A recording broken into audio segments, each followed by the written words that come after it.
Je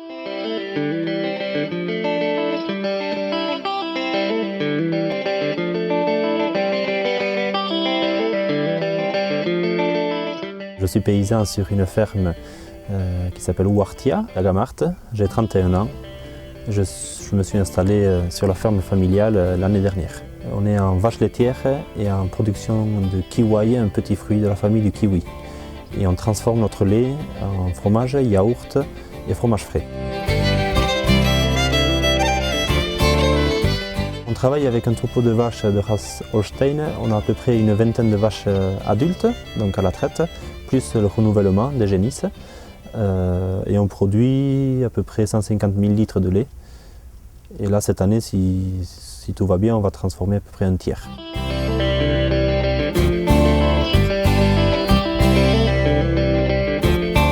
Jusqu'à présent, avant mon installation, on vendait le lait à une coopérative du coin, la coopérative Berria à Macaille. Après, on a une exploitation de taille moyenne avec 26 hectares SAU plus une production de 150 000 litres. Mes parents travaillent les deux sur l'exploitation.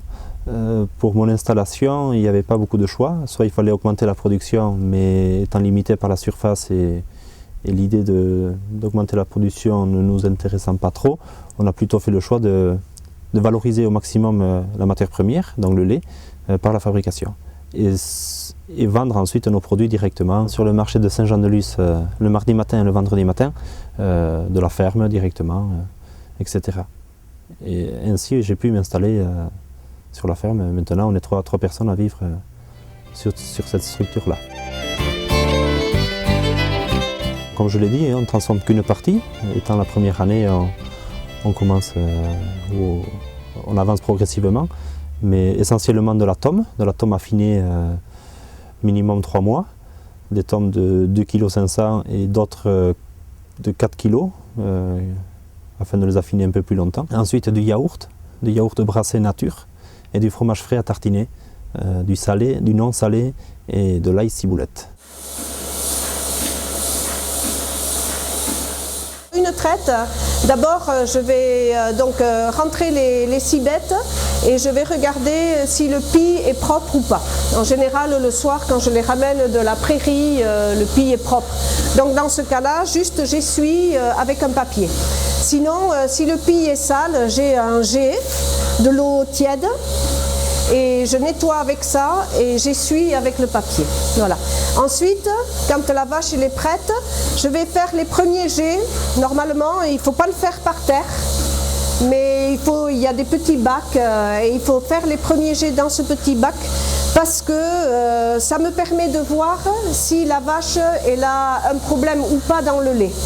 Si le lait est un petit peu caillé, c'est qu'il y a une mamite, donc je vais prendre mes précautions. Je ne vais pas traire ce lait avec les autres, je vais séparer le quartier. Bon, mais ça, on a tout ce qu'il faut quand il y a une mamite, quoi.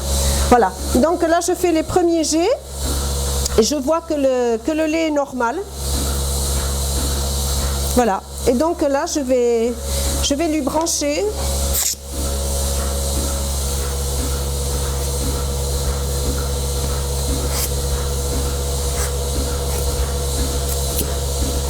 Voilà, donc mes bêtes, je les connais.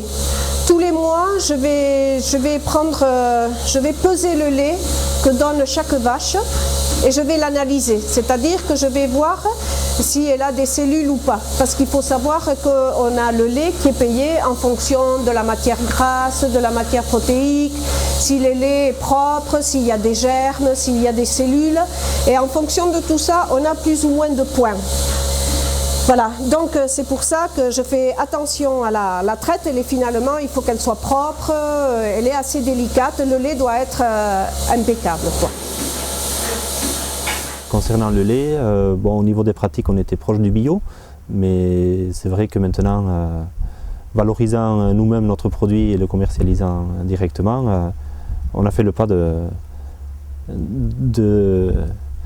passer toute l'exploitation en agriculture biologique et on sera certifié bio à partir du 1er décembre 2010. De manière simple, pour pouvoir être certifié en agriculture biologique, il y a interdiction d'utiliser des engrais chimiques de synthèse ainsi que des désherbants.